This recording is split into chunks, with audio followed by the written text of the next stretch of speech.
Dear finance professionals and students, welcome to podcast of Fca Deepak Rao, a practicing chartered accountant. Daily news and updates for 21st April 2025. India's automobile exports surged by 19% to over 53 lakh units in fiscal year 2024-25, fueled by strong demand for passenger vehicles, two-wheelers, and commercial vehicles in international markets. Passenger vehicle shipments rose by 15%, driven by global models manufactured in India, while two-wheeler exports increased by 21% due to new models and market expansion. India plans to amend its nuclear liability laws, capping accident penalties for equipment suppliers to attract US firms like GE and Westinghouse. This move aims to boost nuclear power production to 100 gigawatts by 2047 and facilitate a $500 billion trade deal with the US. The changes address concerns stemming from the 2010 law influenced by the Bhopal disaster. The Accounting Standards Board or ASB of ICAI has released an exposure draft proposing amendments to Ind AS 109 and Ind AS 107 aimed at contracts for electricity generation from natural sources like solar and wind. The draft provides clarity on how such contracts should be accounted for, allowing their inclusion in hedge accounting. It also introduces enhanced disclosure requirements covering cash flow impacts, financial risks, and assessment of losses.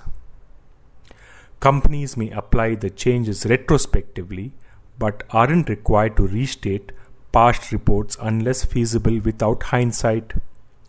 Public comments are open until May 18, 2025, with implementation proposed from April 1, 2026.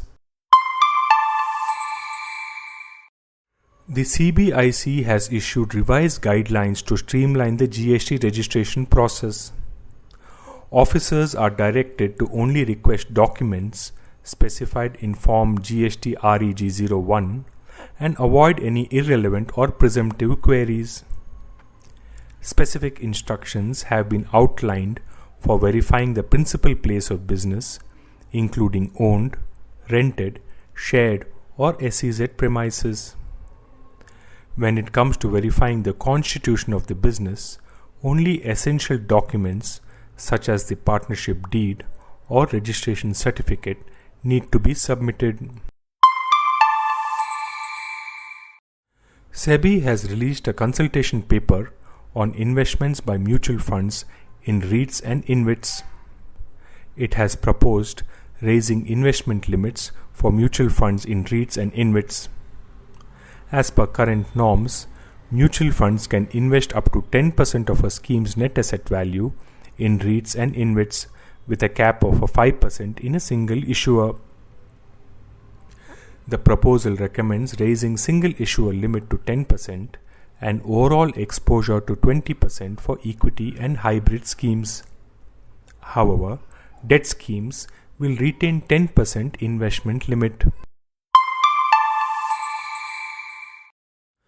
Banks and non-banking financial companies may incur higher compliance costs if the Reserve Bank of India's draft guidelines on gold loans are implemented in their current form. According to the draft guidelines, banks and NBFCs need to adopt standardized documentation across all branches. Moreover, gold financiers have to establish proper collection and calculation methods preventing any deviation. This podcast is sponsored by Sound of CA. We share because we care. Vande Mataram, Jai Hind.